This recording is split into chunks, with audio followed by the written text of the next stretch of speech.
Malgré tout le mal que l'industrialisation a pu faire à notre planète, la vie foisonne encore sur la Terre. Selon les estimations, les chercheurs parlent de 5 à 8 millions d'espèces animales, sans compter les centaines de milliers d'espèces végétales. Et la vie prend les formes les plus variées et les plus étonnantes. Selon la théorie de l'évolution des espèces développée par Darwin et ses successeurs, toutes ces formes de vie auraient pour ancêtre une seule cellule primitive, qui se serait diversifiée par hasard et par des causes purement matérielles au fil des millénaires et des millions d'années. Mais cette théorie si largement répandue est-elle crédible ?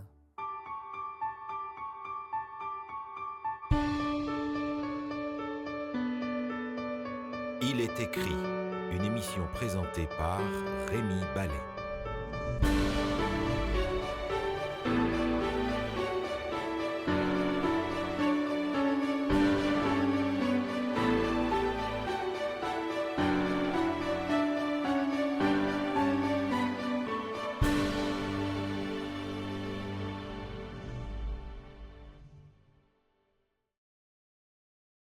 Je retrouve aujourd'hui l'équipe d'Harmonie Science et Foi avec qui j'ai commencé la semaine dernière une réflexion sur la science et la foi, l'existence d'un créateur, d'un concepteur. Aujourd'hui, nous parlons de la théorie de l'évolution. Est-elle crédible ? Bonjour à vous. Bonjour. Bonjour. Merci d'être revenu. Alors, quand on parle de théorie de l'évolution, est-ce qu'on peut déjà un petit peu expliquer de quoi il s'agit ? Bon, on en entend parler à l'école, les médias en parlent, mais quels sont les piliers de la théorie de l'évolution ?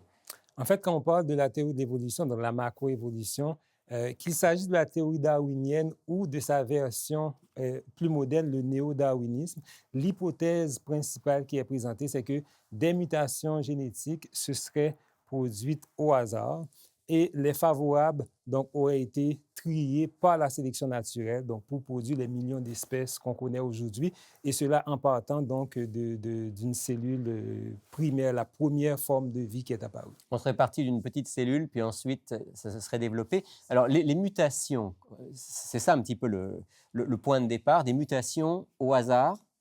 Oui, donc une mutation en génétique est définie comme étant une erreur de réplication donc, de l'ADN. Ce que ça veut dire, c'est que quand nos cellules se divisent pour donner naissance à deux cellules filles, la cellule va faire une copie conforme de la molécule d'ADN qu'elle contient pour pouvoir donner donc, un exemplaire à chacune des deux cellules filles.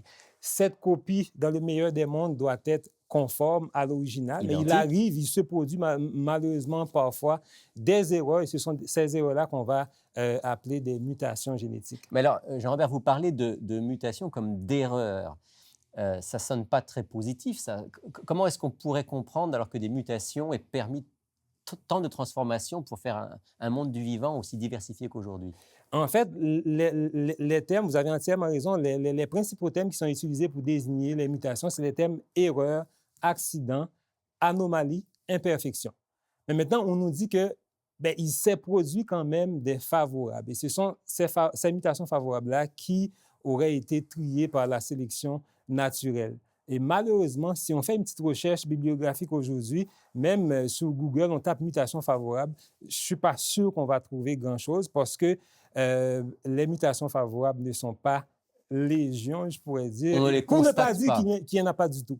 Donc, on ne peut pas aujourd'hui en constater, en tout cas, qui attesterait de ce phénomène. C'est ça. Juste en deux mots, la sélection naturelle, ça consiste à dire que les bonnes mutations vont être retenues, les autres vont être éliminées? C'est ça. Donc, en fait, Charles Darwin a bâti sa théorie de la sélection naturelle en se basant sur ce qui se passe en sélection artificielle, donc chez les animaux d'élevage. Donc, lui, il dit que les éleveurs ou les généticiens vont utiliser les variations qui se produisent chez les animaux pour leur permettre d'améliorer les animaux d'élevage. Et en fait, aujourd'hui, en amélioration génétique, on a pu produire des miracles grâce à la sélection artificielle. Si on prend les vaches, on prend les poulets, on prend les poules pondeuses, on produit aussi des animaux qui sont extrêmement performants. Mais la seule chose qu'on ne nous dit pas, c'est que avec la sélection artificielle, on arrive à produire de nouvelles races, de nouvelles variétés, des lignées ou même des souches à l'intérieur des espèces. on ne dépasse pas la frontière de l'espèce. Et l'analogie qu'on fait avec la sélection artificielle ne fonctionnerait pas pour la sélection naturelle. La sélection naturelle ne pourrait pas produire donc de nouvelles espèces. Ça ne tient pas parce que vous nous dites, Jean-Robert, que c'est à l'intérieur de l'espèce. Or, la théorie de l'évolution implique qu'on passe d'une espèce à une autre, d'une classe à une autre, d'un ordre à un autre. C'est ça. Et là, il y a des bonds énormes. C'est ça. Alors, je sais qu'en préparant l'émission, vous me disiez, il y a des transitions impossibles, en fait, même à conceptualiser, à imaginer. Donnez-nous quelques exemples. Un exemple pertinent qu'on pourrait citer, c'est par exemple le passage de la vie aquatique à la vie terrestre. Bon, il y a plusieurs... Parce qu'on pense que la vie a commencé dans l'eau. Oui, la vie a commencé dans l'eau et il y a environ, si je ne me trompe pas, environ 400 millions d'années, donc la vie donc, aurait quitté les océans pour venir donc, sur la terre ferme. Donc, plusieurs formes transitoires ont été proposées à date, mais la plus récente, c'est une découverte qui a été faite en 2004 sur l'île d'Ellesmere, donc au Nunavut, ici au Canada, par une équipe de l'Université de Chicago. Donc, ils ont découvert donc, le fossile d'un poisson qu'ils ont dénommé Tiktaalik. Tiktaalik, c'est un poisson qui avait une tête plate avec des yeux haut placés et l'équipe a avancé comme hypothèse que ce poisson avait quelque chose, probablement donc des structures qui ressemblaient à des pattes, qui lui permettaient donc de sortir la tête de l'eau. En fait, ce qui est intéressant aussi, c'est que comment est-ce que Tiktaalik a décidé un beau jour de quitter les océans? Ce que le professeur Neil Shorby nous explique, il dit qu'il y avait aussi beaucoup de prédation dans le milieu de vie de Tiktaalik, et Tiktaalik avait deux choix. Ou bien il grossit, ou bien il quitte les océans. Donc, il a choisi la deuxième option. Il s'est dit, je sors. Il a décidé de quitter les océans pour venir s'aventurer sur la terre ferme. Maintenant, la question qu'on peut se poser, comment est-ce que des erreurs génétiques peuvent permettre à un poisson, donc du jour au lendemain, de s'adapter parfaitement à la vie terrestre, c'est-à-dire de pouvoir transformer ses nageoires en pattes, de pouvoir transformer ses branchies, donc l'organe respiratoire, donc en poumons, et plein d'autres structures, parce que souvent, quand on trouve des fossiles, les fossiles, c'est des squelettes qu'on trouve. Mais ce qui se passe au niveau des tissus mous, donc des différents organes, est encore beaucoup plus complexe. Quand on prend le temps d'analyser donc les tissus mous, on réalise que le nombre de formes transitoires entre un groupe d'animaux et un autre groupe est énorme. Pour passer d'un organisme qui vit dans l'eau à un organisme terrestre, il faut une infinité de transformations. C'est la même chose d'ailleurs dans le fameux passage du reptile aux oiseaux. Effectivement. On nous dit par exemple que les premiers reptiles qui se seraient transformés en oiseaux, donc à un moment donné, donc, ont vu pousser des plumes sur leurs pattes avant, et ces plumes-là se grossissaient donc, au fur et à mesure pour permettre à ces animaux d'avoir un vol plané et finalement un vol propulsé. Mais je vais rapidement citer quelques différences entre un reptile et un oiseau, et on va voir que des erreurs génétiques, une fois de plus, ne peuvent pas produire ces miracles-là. Par exemple, un reptile est un animal à 100 fois, c'est-à-dire que la température est variable, la température dépend du milieu. Un oiseau est un animal à sang chaud, donc la température est constante, et cette température, la température donc, du corps de l'oiseau, est contrôlée, régulée par un système de thermostat extrêmement compliqué qui implique différents grands systèmes, donc le système nerveux, le système respiratoire. Et on ne voit pas comment on pourrait passer d'un système à sang froid, système à sang chaud. C'est ça. Ça prendrait ce qu'on appelle, par exemple, ce qu'on appelle des mutations coopératrices qui permettraient hypothétiquement à plusieurs systèmes d'évoluer, de se transformer simultanément. Donc des miracles. Des miracles. Et pour des phénomènes qui se produisent au hasard, on ne peut pas s'attendre à ces miracles-là.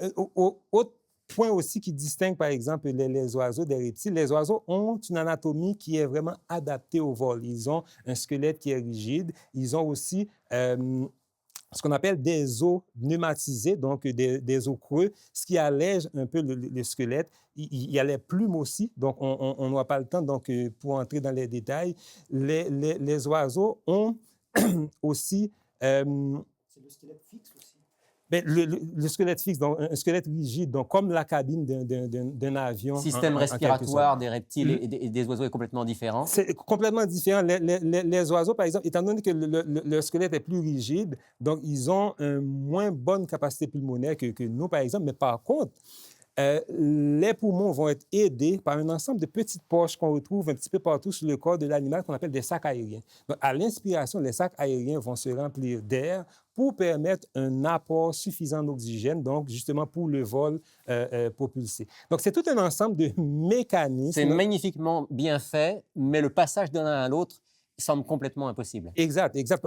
Par des mutations génétiques, c'est scientifiquement impossible. Je n'ai pas peur de le dire. Les pectoraux aussi sont très développés dans le cas des oiseaux. Le système également, le système de coordination, c'est le système nerveux qui est le pilote automate. C'est ça. Justement, on rapporte aussi que le cervelet d'un oiseau, par exemple, qui est responsable de la coordination et de l'équilibre, est beaucoup plus développé proportionnellement que tous les autres vertébrés. Tout ça, c'est en vue donc du vol propulsé. Donc là, on voit, il y a comme un projet, un dessin intelligent. Exact. Bien qu'on fasse très, très souvent la filiation entre les singes et les hommes, Michel, il y a de sérieuses objections au fait que nous soyons simplement des singes mutants. Oui, effectivement. Lorsqu'on passe du singe à l'homme, donc le passage du singe à l'homme, comment expliquer la disparition des poils? Comment expliquer le redressement de la colonne, l'élargissement de la boîte crânienne pour emmagasiner un cerveau 20 fois plus volumineux avec 100 milliards de neurones par rapport à 5 milliards de neurones chez le chimpanzé? Comment expliquer le rétrécissement des membres supérieurs et la transformation des membres inférieurs d'un organisme quadrumane, c'est-à-dire à 4 mains, à un organisme bipède à 2 pieds comme l'être humain? Alors maintenant, il y a une question qui se pose. Parce qu'on peut dire, comme on vient de le dire, on ne voit pas comment ces transitions ont pu se faire entre les espèces, les ordres, etc. Mais ça a eu lieu parce qu'on le trouve dans le registre fossile.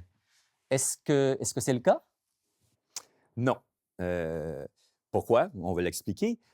Les chaînons manquants et les hommes singes créés par l'évolution, pourquoi sont-ils nombreux? Pourquoi ne sont-ils pas nombreux dans le registre fossile? Alors que des squelettes entiers de dinosaures qui ont disparu de la surface de la Terre il y a 65 millions d'années, selon l'évolution, sont bien présents dans les musées. Ceux de l'homme, dont l'évolution remonterait à 10 millions d'années seulement, manquent toujours à l'appel. Tout ce que nous disposons, ce sont des fragments osseux, habilement reconstitués de manière frauduleuse pour les présenter comme des prétendus hommes-singes qui auraient réellement vécu sur la Terre.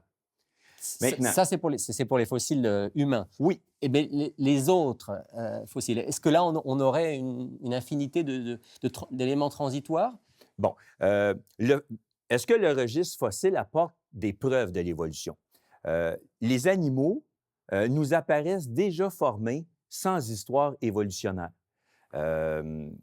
Et on a même découvert des tissus mous et des globules rouges dans des fossiles de dinosaures qui laissent présumer un âge beaucoup plus récent que les millions d'années avancées par l'évolution. Je peux vous mentionner 2 citations de Charles Darwin et de Richard Dawkins. Alors, on va commencer avec Charles Darwin dans L'origine des espèces, qui dit ceci concernant le registre fossile. Pourquoi voit-on encore des groupes entiers d'espèces voisines qui semblent, apparemment souvent fausses, il est vrai, avoir subitement surgi dans les étapes géologiques successives? Je ne puis répondre à ces questions et objections qu'en admettant que les archives géologiques sont bien plus incomplètes que les géologues ne l'admettent généralement.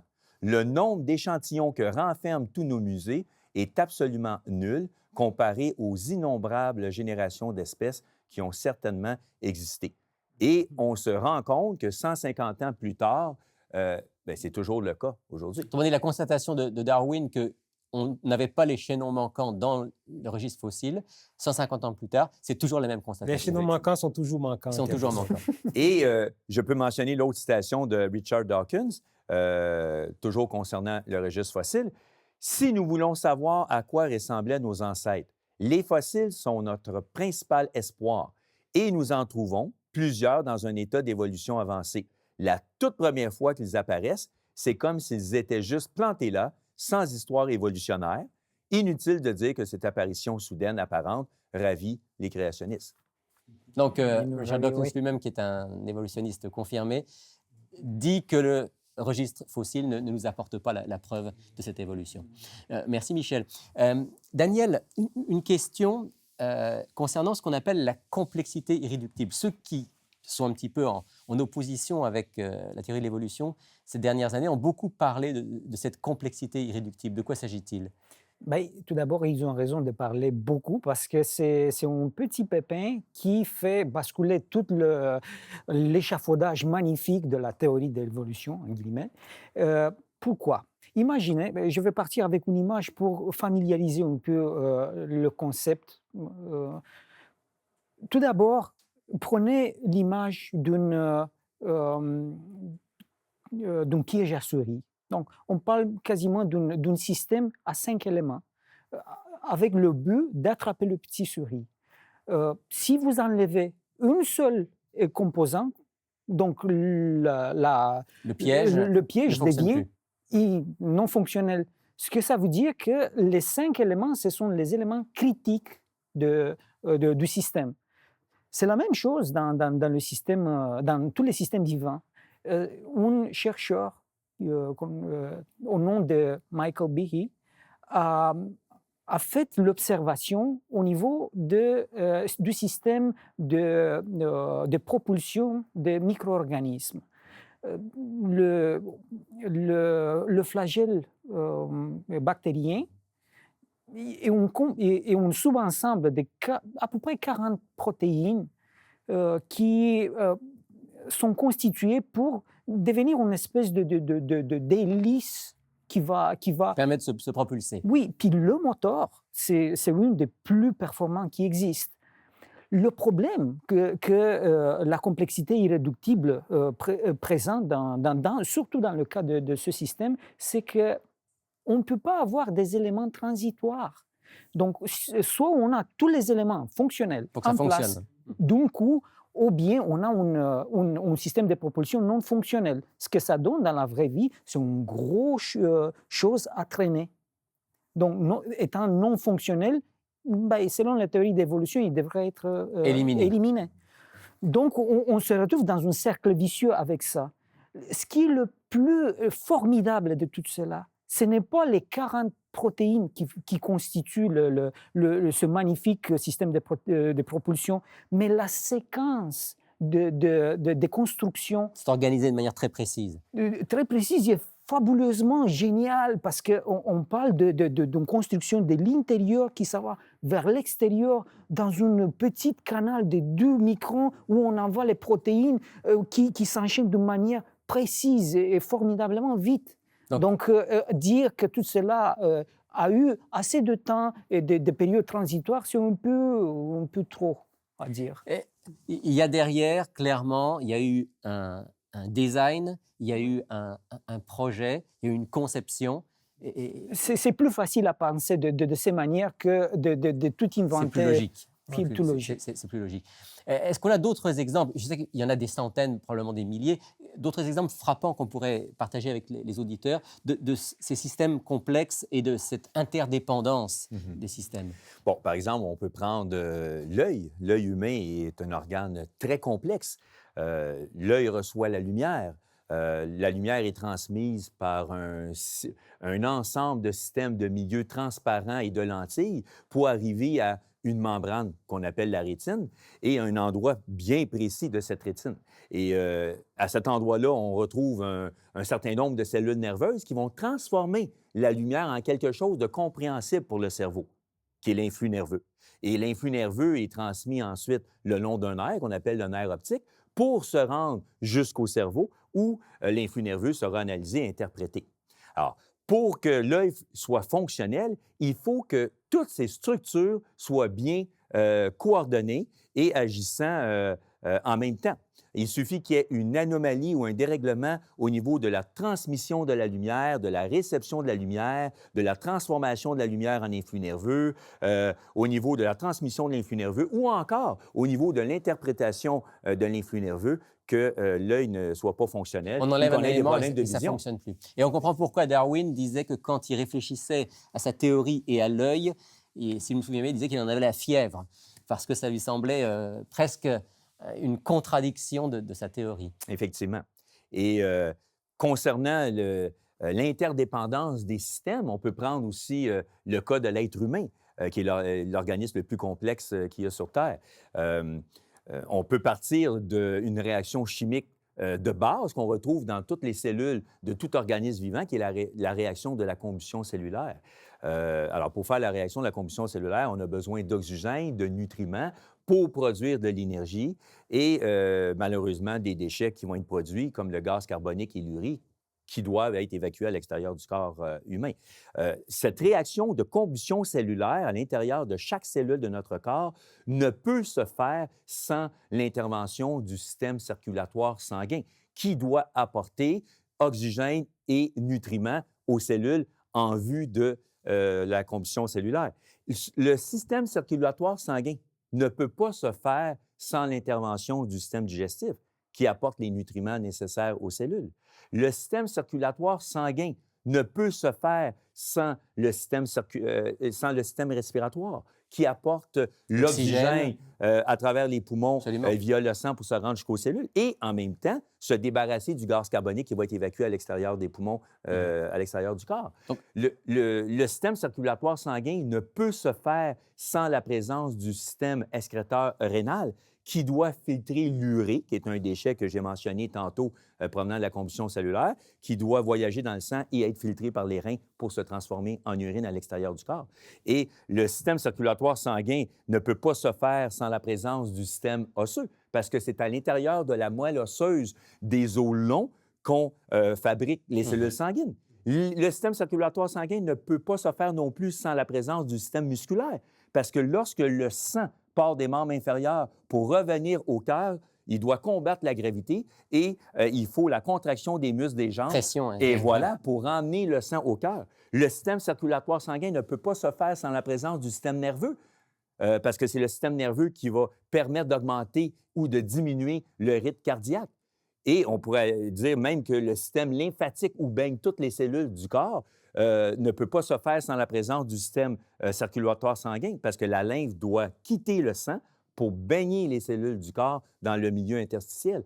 Et les globules blancs doivent traverser la paroi des vaisseaux sanguins pour aller détruire les microbes dans le milieu. Alors, on voit que tous ces systèmes sont interdépendants les uns les autres. Il a fallu que tout ça y soit en même temps, ou sinon ça ne pouvait pas fonctionner. Et voilà, il suffit qu'il y ait une anomalie ou un dérèglement au niveau de ces systèmes, que l'organisme ne soit pas fonctionnel ou il y a des maladies comme conséquence. Donc, c'est impossible. C'est impossible que tous ces systèmes aient évolué par grâce des mutations, grâce à des mutations, parce qu'il faut que tous ces systèmes soient présents en place et agissant de façon simultanée, de façon coordonnée, pour que l'organisme soit fonctionnel. Merci de ces précisions qui nous rappellent que, eh bien oui, il doit y avoir un concepteur, il doit y avoir un dessin intelligent, comme on dit aujourd'hui. Jean-Robert, en terminant cette émission, si on devait dire pourquoi on peut logiquement croire à un concepteur plutôt qu'à la théorie de l'évolution par hasard, si on résume? Très brièvement, en 4 points, on peut dire que la macroévolution ne respecte pas la démarche scientifique. 1, elle n'a pas été observée. 2, on ne peut pas la reproduire en laboratoire. On ne peut pas transformer une espèce en une autre aujourd'hui. 3, les mécanismes proposés ne fonctionnent pas. On a vu que des mutations génétiques qui sont des erreurs ne peuvent pas nous permettre, par exemple, de passer d'une espèce à une autre. Et finalement, le registre fossile, comme on l'a vu avec mon collègue Michel, le registre fossile, malheureusement, n'apporte pas ces formes transitoires donc, qui sont nécessaires donc, à la théorie de l'évolution. Merci à tous les 3 d'avoir éclairé notre lanterne aujourd'hui. À bientôt pour une prochaine émission. Merci. Si vous êtes dans la région de Montréal, Ne manquez pas de nous visiter au centre Il est écrit, situé au 4505 boulevard Rosemont. Chaque samedi à 10h30, un message biblique y est présenté et une large place est faite à la musique, la prière en toute simplicité. Pour connaître nos autres lieux de rencontre dans la province du Québec, visitez ilestécrit.tv ou appelez-nous au 1-866-729-3515. Bonjour France. Bonjour Rémi. Alors, le sujet d'aujourd'hui n'était pas trop compliqué? Non, je l'ai trouvé passionnant, honnêtement. Je trouve ça vraiment intéressant. Et le livre que tu vas nous proposer, donc l'offre de la semaine, Oui. C'est justement un livre qui permet d'aller plus loin sur ce thème. Oh oui, parce que le titre, d'ailleurs, c'est Création d'un créateur ou Hasard de l'évolution. Mais ce que j'aime beaucoup, c'est le sous-titre aussi qui dit Une explication raisonnée et raisonnable. C'est le livre qu'on a déjà présenté la semaine dernière. Oui, c'est ça. Alors, l'auteur, c'est un homme qui a un master en sciences et un doctorat en théologie. Donc, il a les deux éléments. Là, exactement. la Donc, science il et est la très foi. connaissant dans les deux domaines. Puis, effectivement, c'est un petit peu dans le même, la même direction que nos invités ont abordé d'ailleurs. On a beaucoup d'arguments scientifiques, des démonstrations très, très larges. Autant le monde micro que le monde macro. On explique ce qu'est la science, qu'est-ce que la foi. Et ce que j'aime dans ce livre-là, c'est qu'à un moment donné, il y a une citation d'un auteur qui dit que la foi commence là où l'orgueil s'arrête. Plus on a de démonstrations, de preuves tangibles qu'un créateur intelligent derrière, forcément, on est obligé de mettre de côté l'orgueil, à l'humilité, à reconnaître qu'il y a un créateur. Donc un livre à recommander à nos auditeurs qui veulent comprendre comment on peut avoir une foi intelligente dans un Dieu créateur. Exactement, c'est bien dit. Intelligente, raisonnée, réfléchie, appuyée sur des preuves tangibles. C'est très, très bien. Alors, on le recommande à 13 $ plus les frais de poste. Je pense que ça vaut la peine parce qu'on a environ 185 pages Donc, c'est quand même de choses un livre intelligentes bien à documenté. lire. Un livre bien documenté. Exactement. Donc, on rappelle Oui. le titre Oui, Création d'un créateur ou Hasard de l'évolution. pour seulement 13 $. 13 $. Merci France. Bienvenue. Si vous voulez vous procurer votre exemplaire de cet excellent ouvrage, voici maintenant comment le faire. Pour effectuer votre commande, écrivez-nous à Il est écrit, casier postal 99, succursale Rosemont, Montréal, Québec, H1X3B6. Vous pouvez également passer votre commande sur le web à ilestécrit.tv ou par téléphone au 514-729-3515 dans la région de Montréal et sans frais au 1-866-729-3515 pour l'extérieur de Montréal. Eh bien, nous voilà arrivés à la fin de cette émission. J'espère que ce sujet vous aura intéressé, que peut-être il vous aura donné envie de mieux découvrir le monde fascinant de la nature et celui qui en est le créateur. On se retrouve bien sûr la semaine prochaine pour une autre émission, un tout autre sujet. Mais d'ici là, souvenez-vous, il est écrit « L'homme ne vivra pas de pain seulement, mais de toute parole qui sort de la bouche de Dieu ».